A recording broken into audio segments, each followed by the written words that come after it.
All right. And we're live. Grand Rising, beautiful people. I'm so excited to receive you today for day one of our virtual kickoff convening of the Resource Partner Enhancement Program. This first hour is designed to be our public program so that the community can see what's going on over at the Rochester Economic Development Corporation and the Mayor's Office of Community Wealth Building. My name is Dr. Lomax Raheem Campbell, and I'm the Director of the Mayor's Office of Community Wealth Building, and I'm excited to host this public program. For those of you tuning in live on YouTube or who's going to review it later on YouTube or Facebook once it's posted there, this convening runs 2 days in its entirety from 10 o'clock a.m. to 3 o'clock p.m., both days. Also, too, one amazing thing about today is that it's Global Entrepreneurship Week.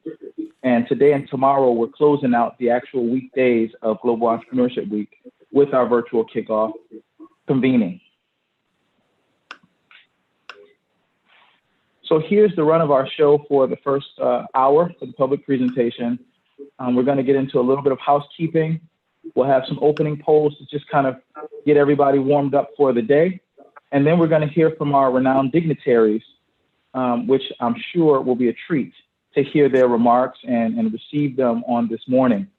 Then we'll move into an overview of the program, the actual full-blown Resource Partner Enhancement Program. And then we're going to have a phenomenal and moving keynote address from Rochester's own Wade Norwood, and that's going to conclude our show at that time. All right, so a bit of housekeeping for those of you here in the Zoom room. Just because we've seen all kinds of things happen in this space, we want to encourage you to stay engaged and participate where possible.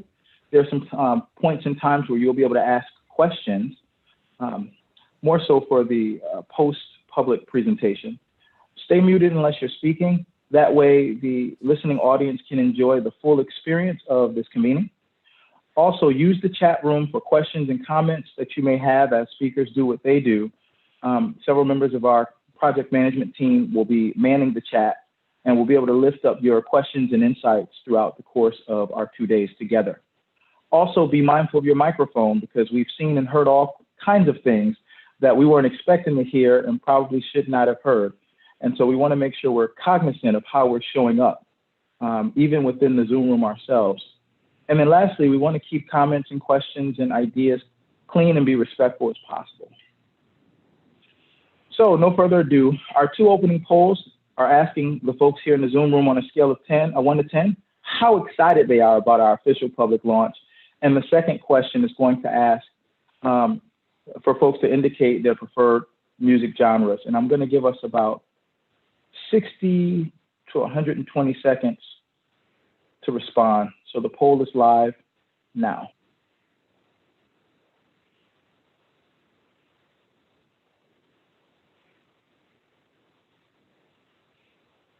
I'll say one of the most important things about building a cohort is creating those things that bring them together, creating space to bring people together. And one of the ways that we're looking to do that is through the use of music, because that's a universal language. So in Google Drive, we've created a spreadsheet of different genres of music, and anyone who received registration for this convening can go to that location and begin to enter music into the spreadsheet. And it's categorized everything from hip hop, R&B, jazz, soul, easy listening, world sound. We even got some country in there, even though I don't think anyone's entered a country song yet. Other than that, you know, we have other things to bring the cohort together throughout the next 2 years, but we'll get into a little bit of that later. About another 20 seconds on the poll. It looks like about 73% of you have voted.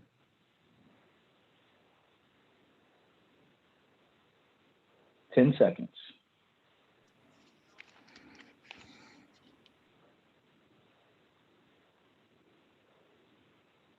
All right, so we're going to end our opening polls now, and let's see what we enjoy.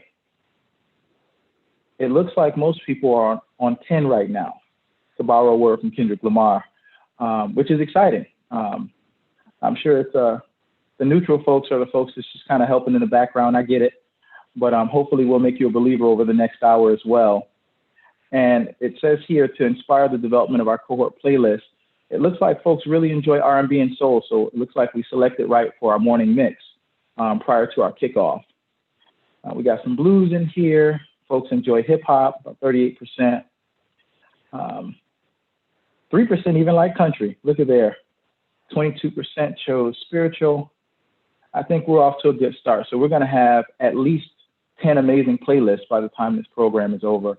Not today's program, but the 2-year cohort is over. I'm going to stop sharing now. And thank you all for being fantastic contributors and choosing to collaborate. All right. Now, I'd like to introduce our mayor, who's going to bring it to you and welcome you. We're grateful for the mayor. And Mayor, the floor is yours. I'm going to stop sharing my screen so that we can pull you up nice and big for the viewing public. Thank you, Dr. Campbell. I am so excited to join you all here today and want to bring greetings on behalf of the City of Rochester. Again, I would like to first acknowledge the great work that Dr. Campbell has done as the director of our Mayor's Office of Community Wealth Building, for leading our joint efforts with Bea Mohammed, the CEO of Rochester Economic Development Corporation, and Vinny Esposito, Finger Lakes Regional Director of Empire State Development. They are all assisting our entrepreneurs with the funding, training, and resources needed to propel their businesses towards success. I also want to recognize and thank Monica Nation from JP Morgan Chase, who has an awesome and exciting announcement to share with us today, and I can't wait for her to share that. And of course, our keynote speaker, Mr. Wade Norwood of Common Ground Health, who is a great friend and I've known for many years, and all of our esteemed organizations, partners, coaches that are joining us today. What we know is that our entrepreneurs and small business owners are suffering tremendously during this pandemic. Unfortunately, some have to start all over again, and some have simply lost hope. But today, through the Revitalize Rochester Fund, there is help, and together we are restoring that hope to our community. And with the help of our respected partners, we are determined and dedicated to helping entrepreneurs create or restore their businesses and achieve their dreams. As we work to create more jobs, safer, more vibrant neighborhoods, and better educational opportunities to our residents, we want to recognize that some people just don't want to be employees. They want to be entrepreneurs. They want to be employers. And we want to create an environment for them to do exactly that. And that is why this project is so very, very important to the citizens of Rochester. It is another element of the rising tide that lifts all boats. Now, I know that everyone is anxious to see this amazing presentation, and so I won't take up too much of your time, and I'll turn this over to Dr. Campbell to share the details of the program. But before I do, again, I want to thank all of our esteemed organizations, partners, funders, and coaches. I am so grateful for your collaboration, and please remember to protect your circle, wear your mask, and to stay safe. It is another essential way to restore our economy and our city. Please enjoy the program. Thank you, Mayor. And next, we're going to be hearing from Bea Mohammed, the Chief Executive Officer of REDCO, or the Rochester Economic Development Corporation. I'm going to stop sharing so we can spotlight his video. Bea, the floor is yours. Thank you, Dr. Campbell. Good morning, everyone. We are positioning ourselves to create a stronger, more vibrant community that is inclusive in the face of racial tension and unrest, COVID, high unemployment, and a federal government that has been unstable. It's my belief that we cannot continue to do the same thing over and receive mediocre results when it comes to programming for our businesses or our greater community. I think there has been a lot of thought, creativity, and design to put this whole program together. There's been state support, there's been city support, and I believe community support to get this launched.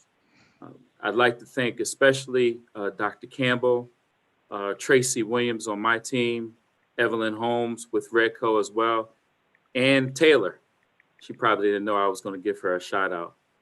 But none of this would have been possible if it wasn't for Mayor Warren, as her and I did a lot of back and forth with Dr. Campbell and others in MBD when I worked as Commissioner of Neighborhood Development.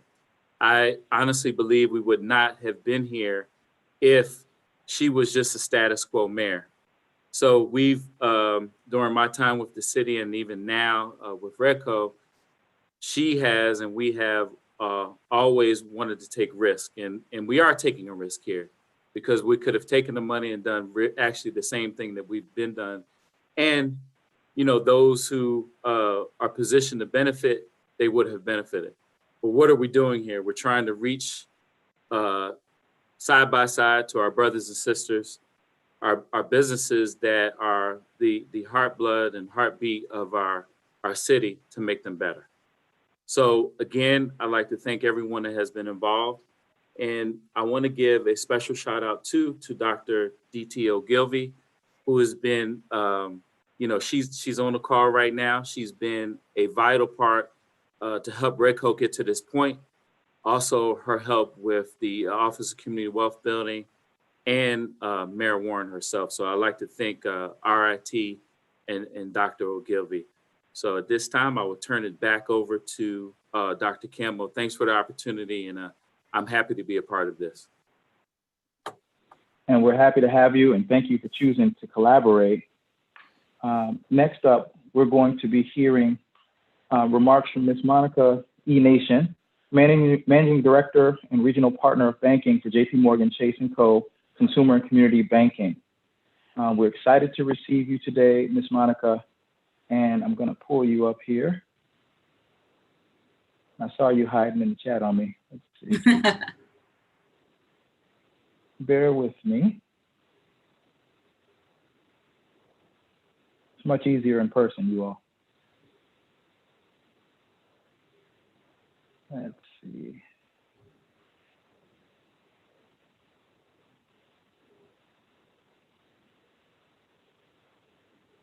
All right, Monica, where you're at, say something so we can find. There you go. Oh, you go. Okay. Okay. All right, the floor is yours. Well, thank you, Dr. Campbell, and good morning, everyone. As Dr. Campbell said, my name is Monica Nation. I'm the Regional Director of Banking for JPMorgan Chase, and I'm really excited to be here virtually. And with the Mayor, lovely Warren, thank you so much, and so other distinguished guests here, just to help kick off the inaugural cohort of Resource Partnership Enhancement Program. Great. This program will strengthen and entrepreneurial support organizations and deepen, just a real deep level, the collaboration in the Finger Lakes area. I got to tell you one thing. I'm new to the area. I'm what you call downstate. So I'm learning a lot about Rochester area, taking tons of pictures and loving it. So I might have to go and buy a home there or something like that. So it's awesome. So thank you so much. In turn, doing this is really going to help our businesses access the needed resources so they can just grow and thrive. You know, deep thanks to your commitment and your incredible, important work that you are doing, especially while our nation is experiencing a time unlike any other.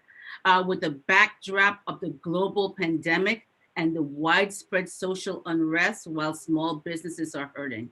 You know, here at JPMorgan Chase Institute, we recognize that 94% of the small businesses in the majority Black communities and 89% of the Hispanic communities operate with cash buffers of 2 weeks or less.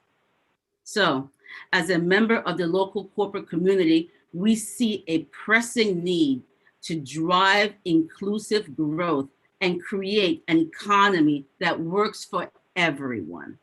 JPMorgan Chase has developed a model for impact to work towards this mission. The role that America's small businesses and entrepreneurs play is essential to this model. They are really the engine that keep our local economy going day in and day out. So we need our small businesses and entrepreneurs to generate jobs, which will create a diverse community that's really vital for any city. Now more than ever, businesses, government, and civic leaders must work together to advance solutions that support communities in need and foster a more economical recovery and more equitable recovery at that. So I am so proud to be the one to say here today that JP Morgan Chase is committing $180,000, yes, $180,000 to the Rochester Economic Development Corp. And let me tell you, that is a mouthful to say. So I'm just going to say REDCO, if you don't mind.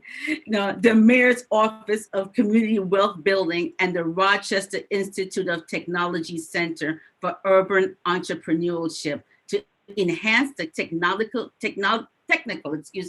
capabilities of SourceLink, a digital platform used to support and grow local small businesses here in the Rochester area. So from what I understand, we're going to be building this out. And once we build this out, it's going to really enhance, strengthen, support all these small businesses, and many of them that are here right now watching this. So I'm very excited about this. And I definitely have to be kept abreast of how we're doing with this, because maybe we got to help pay some more. So definitely. And all of us today have to share the mission to advance an inclusive economy. And a big part of that means providing ready access to assistance, resources, and information for our small businesses so to help them thrive around the Finger Lakes region.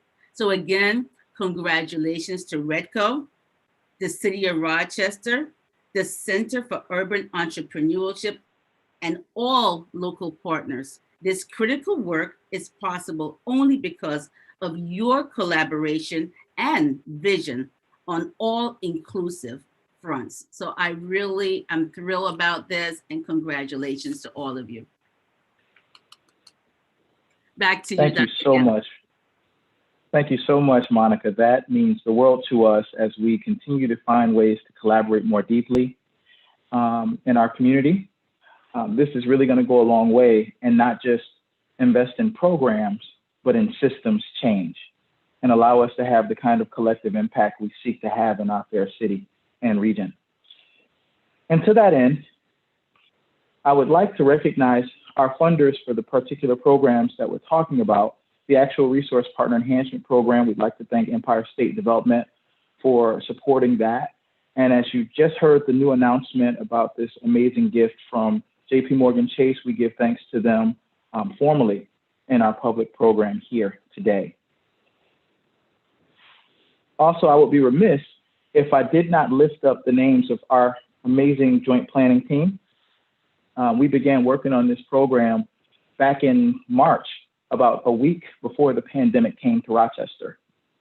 It began with Brother Tracy Williams and I, a dear friend and colleague, meeting every Tuesday for about 2 hours saying, how can we make a difference? How can we actually drive change? What can we pull together? And over time, we were able to corral colleagues from my office, Ms. Anya Marie Silburn, who is our AmeriCorps Vista for the 2021 fiscal year, and Taylor Plord, who serves as the coordinator for financial empowerment initiatives for our office, and Evelyn Holmes, who serves as the senior business consultant or associate for REDCO. And Tracy, I didn't mention his title, is actually the senior vice president of business development. Excellent. So just a little bit of background context and strategic alignment for those who are new to the work of our office and the collaborative work we're doing with REDCO and others. Community wealth building is a holistic approach to addressing social and economic problems. Intentionally collaborative and inclusive, and it focuses on building assets rather than seeing people as having deficits.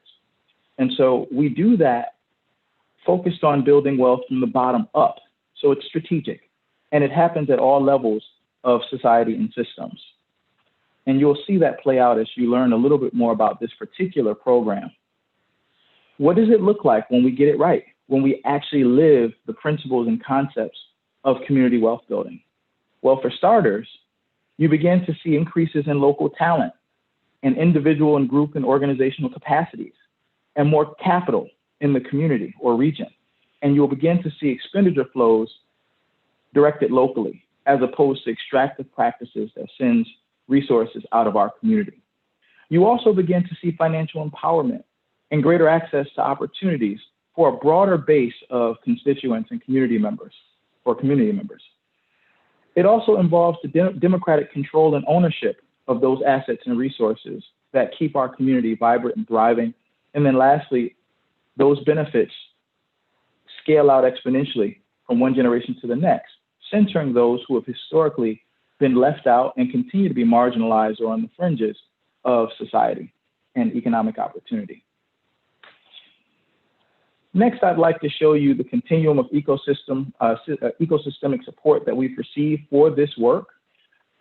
We've articulated over the last 2 years a comprehensive community-based economic development action plan. And going back as far as August 2018, we received our initial gift of about $100,000 from Living Cities, which allowed us to do a number of feasibility and pre-launch activities, including hosting 3 Undoing Racism trainings for about 85 residents so that we can begin to embed racial equity into this work. And that includes employees of the city and ESOs or entrepreneur support organizations across our region. It included focus groups with Black, Latino, and women-owned businesses, and those small businesses that grossed over $100,000 a year or had some business dealings with the city. So thank you, Living Cities, for helping us begin to frame and use evidence to inform our work. That was then leveraged to bring some initial support to this work from JP Chase, which we launched our local implementation of SourceLink branded nexusi90.org. If you have not been to the site, you would be, I'm going to say, delighted to find about 35 entrepreneur support organizations across the Finger Lakes region indexed in one single place. And we're going to keep growing it. We've identified about 150 organizations that support entrepreneurs across the 9-county region. And we want your help getting them listed so that we can actually have the best mix of resources available to entrepreneurs. Thank you again, Chase, for nearly 140 early dollars in support. And then we have to thank New York State for adding an additional $10 million to the Revitalize Rochester Fund, of which this program is sponsored or supported by about $1.5 million for entrepreneurial ecosystem enhancement. So thank you so much to New York State. And we have our colleague, Tamara Mabry, who's representing ESD, Empire State Development, in the Zoom room today. Thank you, Tammy and Vinny Esposito. We also had a recent announcement back in September from Living Cities, who invited us into their Closing the Gaps network. And that's allowed us to begin to, it's allowing us to begin to look at food entrepreneurs, food-based entrepreneurs, and those going into urban agriculture as a way to build wealth for themselves. And that grant is going to allow us to increase that to make growing assets and growing infrastructure and other kind of digital resources to support that type of business possible. And then lastly, you heard what the gift is today from JP Chase for expanding our regional client relationship management software so that all 150 of those organizations that serve entrepreneurs across our region one day can collaborate in one single system, working with clients on their most pressing desires and goals and aspirations. So again, thank you for choosing to collaborate and invest in Rochester. So now let's talk a little bit about the program itself. This is an innovative cohort-based peer learning program that centers ecosystemic enhancement, not just investing in a single program. It's 24 months in length from today. That's the entirety of the program. And you've already seen that we're going to have an amazing disbursement of resources to inform this work and support this work. And it's going to be tied to the performance of the enhancement plans that are put forth by our cohort. This program is evidence-informed, embeds a racial equity lens, and will onboard at least 6 new programs into the Rochester region that have been battle-tested and proven on a national or international scale. And so I'm so excited to present that to you momentarily. In the way of integration, all of the cohort members will need to make sure that they have active profiles on nexusi90.org. And once the CRM system is fully up and running, we call it the Walled Garden Development Project, they will be expected to subscribe to that so we can share clients more deeply. Also, in the first quarter of 2021, we're organizing an Undoing Racism training for everyone in the cohort to begin to understand how structures and systems either facilitate or create barriers to progress, so that as they're looking at their policies, practices, procedures, organizational structures, and programs, they can do so centering the very people that they serve in an unapologetic way.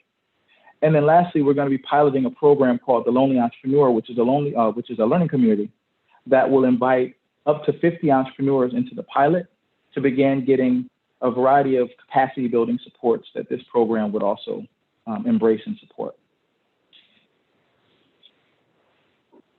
Next, I want to show you the array of national resource providers who we've invited to support this program.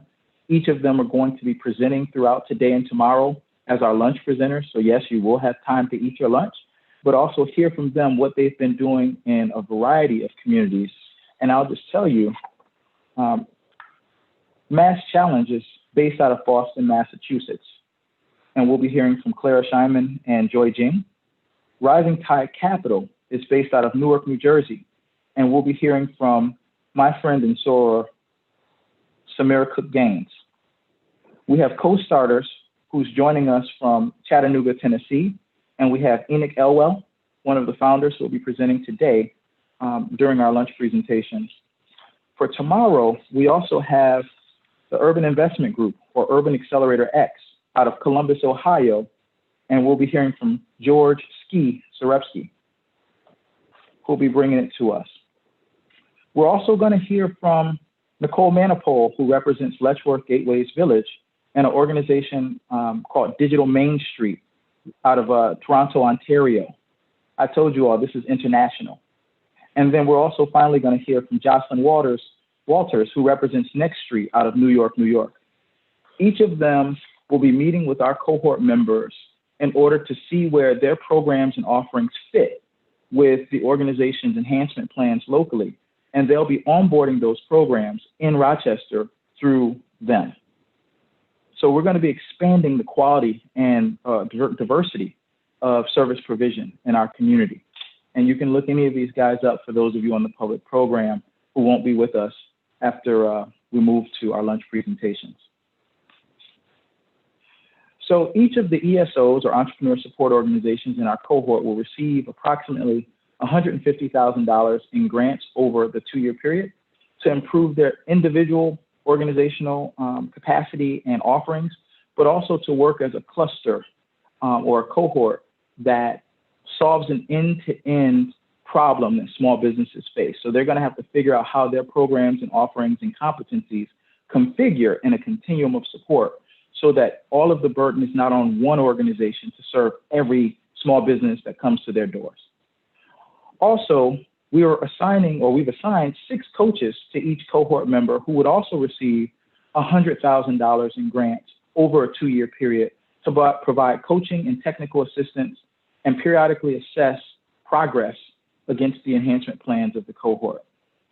So in total, each ESO is receiving about $250,000 in cash and technical support to build out their offerings and bring new programs to Rochester and upskill their staffs. Ultimately, the purpose is to address known shortfalls that we have in our service provision for entrepreneurs. All programs are not created equal, and many organizations struggle with 1 or 2 people trying to heal and save the world through entrepreneurship. This program is looking to address that, and it's going to operate across the Finger Lakes region, but this incoming cohort is largely based in the city of Rochester proper, which is our functional economy, which is central to our functional economy. And then lastly, if we do this right, this program shall stimulate capacity building for all ESOs and the coaches, and ultimately strengthen the overall entrepreneurial ecosystem, which is the interconnected network of supports to help entrepreneurs start, sustain, and grow businesses. We would also cultivate culturally competent partners that Redco and the city can refer people to, and any resource partner throughout the region for that matter can refer people to get the kind of help that they need. We're modeling inclusive procurement, you'll see that in a moment, as well as community wealth building principles at the systemic level, systemic change level, and increasing capital access for all of our cohort participants.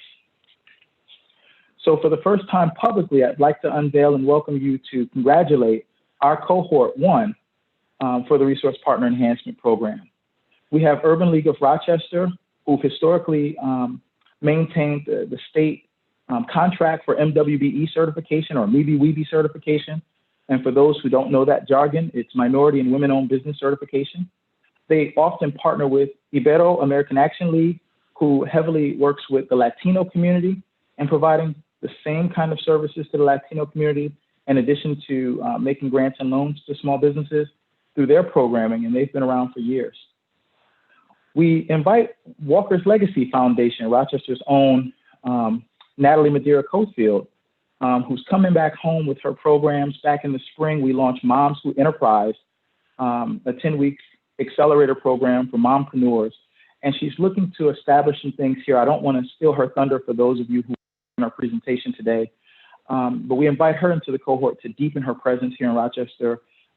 They operate out of at least 10 cities. Last I checked, I think we make number 11. We're also receiving Volunteer Legal Services Project of Monroe County into the cohort, who provides pro bono legal services to aspiring entrepreneurs and small businesses who are low and moderate income, so that they can start businesses and choose the right structure and have their preliminary contracts and things of those nature evaluated and vetted to ensure that they're actually usable. We're also inviting the Commissary Downtown Kitchen Incubator, who predominantly focuses on foodpreneurs or food-based entrepreneurs, and it's upstate New York's or Rochester's first and only food-based incubator, and the only one in New York State outside of New York City. And then last but certainly not least, we're welcoming Greater Works Collaborative, who largely functions out of Buffalo, New York, but many of their collaborators are based out of Rochester, and they're looking to deepen their presence here. And they predominantly work with people or the population of people who've been previously involved with the criminal justice system. And so we have a diverse array of actors providing opportunities for a broad base of entrepreneurs, and we are grateful to have them on board, and we're going to learn a lot together. Congratulations. Also, for the first time, I'm unveiling publicly the organizational coaches who've been assigned to our ESO cohort. And they will also be presenting tomorrow, actually, so I don't want to steal their thunder. But our coaches include Professor Sherry Shabangu, who many of you may know from Monroe Community College. I won't get too deep into her backstory. Every good character has one, but she'll share hers tomorrow. Dr. Leonard Brock, who some of you may know already from previously holding the role at the Rochester Monroe Anti-Poverty Initiative, and he'll share about a little bit about what he's doing these days with his Community Empowerment Opportunities organization. Barbara Glassman, who runs G-Force Collaborations, and a lot of the amazing things that she's already doing to help entrepreneurs. Bruce Peters from Beyond Teal, another phenomenal serial entrepreneur who's had great success with ecosystemic building and peer learning groups and things of that nature. So thank you, Bruce, for choosing to apply to be a part of this program, along with David Poe, a fantastic Bo, who also has a tremendous amount of experience running peer learning groups and working with small businesses, and his company is called Opiox Management Consulting. And then last but certainly not least, Mr. Maurice Ragland, the owner of Predictive Insights Consulting and a longtime friend who saw fit to be a part of this cohort and applied. And these folks were selected by our program management team that you saw me acknowledge earlier. There's 5 of us total. I'm evaluating folks through a rigorous RFP process. Collectively, they bring decades of experience in project management, quality management, process improvement. Several of them have organizational coaching certifications. Many of them have ESO experience or have run business programs throughout their professional experiences. And briefly, I'll show you the assignments. So Dr. Brock is going to be working with Urban League. Mr. Ragland is going to be working with Greater Works Collaborative. Mrs. Glassman is going to be working with the Commissary Downtown Kitchen Incubator. Professor Shabangu is going to be working with Walker's Legacy Foundation. And Mr. Poe is going to be working with Ibero American Action League. And last but not least, Mr. Peters will be working with Volunteer Legal Services Project of Monroe County. So again, congratulations to all of our cohort members and the coaches and ESO cohorts. And this is the first time they're seeing who they're paired with and who the coaches are. So for that, I'd like to recognize that and say congratulations once more. And so now I'm going to be quiet and turn it over to one of my elders who I love and respect so much, Mr. Wade Norwood, who serves as the Chief Executive Officer for Common Ground Health. And when I called him, he said, well, what would I have to say around entrepreneurship? I work in the health field. And I said, Baba, you talk often about the social determinants of health and how economics is one of those social determinants that have kept our community traumatized and economically disenfranchised and unhealthy, creating the kinds of disparities we see. And so with that, I'm going to stop sharing and let him tell you better than I can about how this program will make a difference for our community holistically. Thank you very Baba, much. once you start talking, I'm gonna spotlight you. Exactly. You'll figure out getting me on. I just want to say thank you very much, Lomax. And I want to say thank you, good morning, and welcome to all. And given the number of friends that I see on the participant list, more than the kickoff of the first cohort of the Resource Partner Enhancement Program, I have to confess that this feels more like a family reunion. I am so proud of you, of our community, of our mayor, and of the mayor's entire wealth building initiative. And so, Lomax, I just want you to know that I love you, and I am proud to be in relationship with so many of our friends here in Zoom room today, and am delighted. Before I go any further, I'd also like to take a moment and acknowledge that Sherry Shabangu and Bay Muhammad and Heidi Zimmermeyer are among the number. Folk who remember me when my hair didn't have any gray on it. And I would just like to thank all of you who are on this call, because your support for not only entrepreneurialism, but for me is greatly appreciated. And I would also like to finish out my throat clearing, thank Dr. Campbell for inviting me to be here. I've been privileged to spend a lot of the last decade speaking in this community about economic self-determination, the nexus between economics and health, and on the importance of community leaders. But few opportunities have offered me as much pride and pleasure as does providing keynote remarks for you today. Like you, like many of you, I responded to the poll with a 10 because of the fact that this is Global Entrepreneurship Week. And it is a perfect context for me to attempt to reach my threefold aim. First, I want to congratulate you on the launch of this effort and the selection of your founding cohorts. You've opened a new chapter in the history of this city and the legacy of Austin Stewart. And I want to make sure that I express to you this morning how very proud the Rochester community is of you. And then secondly, as a Rochester resident, I want to express my pride in your commitment to bringing Frederick Douglass into a more perfect union with the economic life of this city and with its notion of entrepreneurialism. You see, our nation just finished observing the 400th year since the introduction of the enslavement of African descendants in this nation, and the 155th anniversary of the end of the American Civil War. And that gives us a context for remembering Douglass's role as the midwife to what Lincoln called this nation's new birth of freedom. And Douglass did that work on these very streets that we walk today. And I want you to know that in the words of Frederick Douglass, even in the midst of a global pandemic, my hopes have truly never been brighter than now.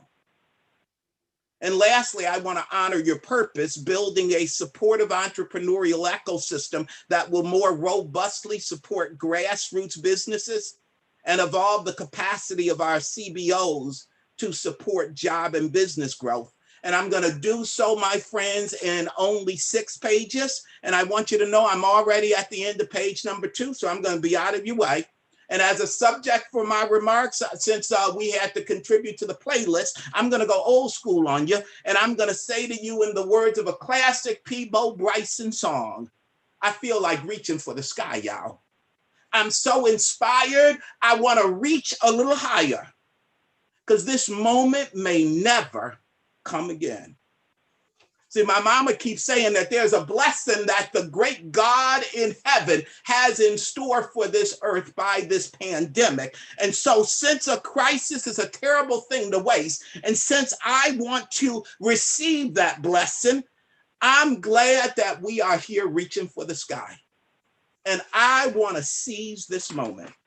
And so were I to take a text for my remarks, and were I to select an epigram for this kickoff event, I would go back to Douglass again, and I would say to you, be not discouraged. There is a future for you. The resistance that you now encounter predicates hope, because it is only as we rise that we meet resistance. And so I want you to celebrate. I want you to embrace, and I want you to glory in the resistance that you're facing today. I want to share with you, I remember a couple of years ago, I had the chance to go back and watch The Wiz. Y'all remember The Wiz? And I want to particularly talk to you about the scene with Michael Jackson as the Scarecrow and the resistance he had to endure from the crows. I only talk about this at special events. I only talk about this when I'm around family. And I want y'all to think back to that scene, because I want you to know that what struck me rewatching it as an adult, what made me think it was appropriate for this conversation about entrepreneurial development is the fact that the Scarecrow defends himself from the crows by reading relevant quotations from figures such as Francis Bacon and Cicero as a rationale to be freed. The crows don't relent, though, and they make him recite what they call the Crow Commandments, which include the injunction, thou shalt stop reading all bits of paper and literature. But the greatest Crow commandment was you can't win. And the crows make him sing. People keep saying things are going to change, but they look like they staying the same. You can't win. You went over your head and you only got yourself to blame. You can't win, child. You can't even break even. And you can't get out of the game. But that's when Michael Jackson makes the switch. That's where Michael Jackson celebrates the kickoff.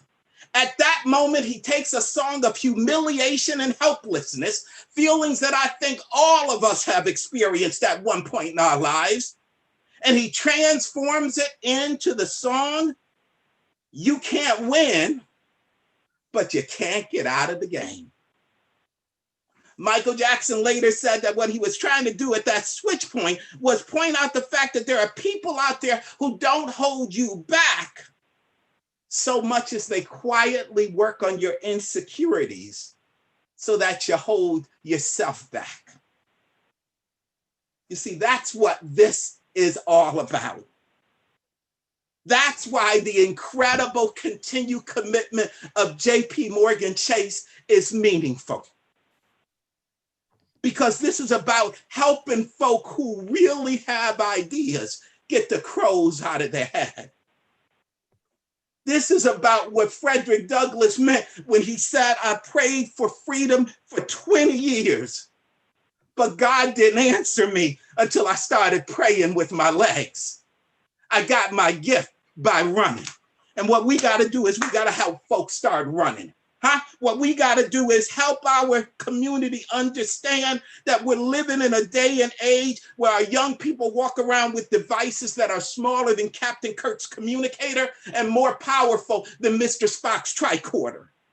Devices that not only let you dial across the world, but you walk around with an unlimited music collection, with the ability to access all of your photo albums and to record pictures and movies of everything that happens around you.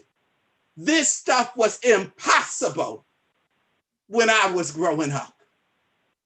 But as Douglas said to the graduating class over 100 years ago, what was impossible for me is now possible for you.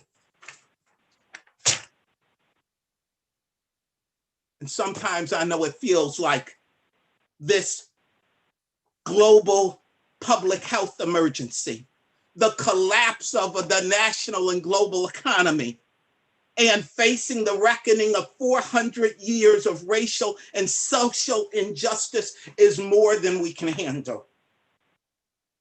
But I want you to know that as much as we feel that sometimes we can't change the world, we always have to remember there's something that we can change, and that's ourselves. And that's why entrepreneurialism is essential for every man, woman, boy, girl, and baby in our community. Innovate, dream big, create that which is unseen, and call into being those things that are not as though they are. Y'all, I'm on the top of page 6 now, so that means it's time for me to close. And I'm going to do so by going right back where I started, by saying how much I love so many of you who are on this phone call, and how proud I am of all of you and what it is that we are doing together. It's been 35 years since I entered public life, and by your invitation and your kind attention to my rambling today, you have allowed me to continue to be part of the revival of this city. And as the mayor has challenged me, when it comes to Rochester, I believe. And so, my friends, I close with the story of the Army general who sent spies into the land of the enemy, and the spies were sent to check things out and bring back a report. I'm told that at the end of 40 days, the spies returned to their leader and their people. And the spies said, "Sir, there's good news and there's bad news. The good news is that the land is full of fruit and flowing with milk and honey, just like we were told. But the bad news is that there are people who are already living there in fortified cities who are strong and they look like giants." In fact, their exact words were as follows: "We are not able to go up against these people, for they are stronger than we. The land which we have spied out is a land which devours its inhabitants, and all the people that we saw are men of great stature, and in their sight, we are like grasshoppers." The scriptures call this an evil report because it sharply contrasted with the different point of view that came from two of the spies, Caleb and Joshua. And they said to the general, "Let us go up at once and possess this land, for we are well able to overcome it." I want you to know, brothers and sisters, it may seem like it's a daunting challenge, but I believe that we are well able to overcome it. I believe that we are well able to create a new cadre of entrepreneurs who grow new businesses, doing new and innovative things, and makes Rochester the Mecca for where small businesses are born and where they foster. I believe we are well able to create the next generation of Eastman, of Wilson, of Bausch, and of Lam, but they will not look like just a catalog of white men in suits. but they will look like the diversity of this entire community. I believe that we are well able to coordinate our efforts, communicate our needs, and collaborate on efforts to meet them. I believe that we are well able to overcome. Congratulations, and thank you for letting me share your moment. Thank you. Thank you. Thank you. Baba Norwood, we are tremendously in your debt and graciously appreciate your keynote remarks today. I'm very inspired, and I had to hold back the tears earlier, but I think every last one of us are the better for it. And so thank you again for making these very important connections. And also, I would be remiss if I didn't speak to the importance of integrating art and culture into this work. These things are all coexisting and always ever co-creating. And so thank you very much. With that, I think it's time to take a break,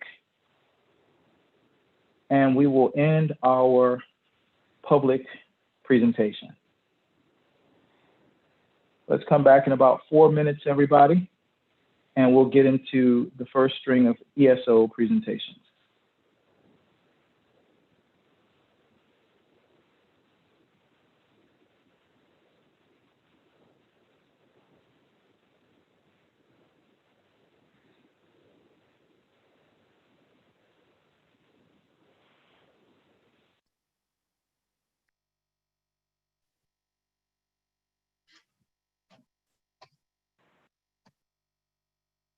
To our tech crew, we can end the live stream.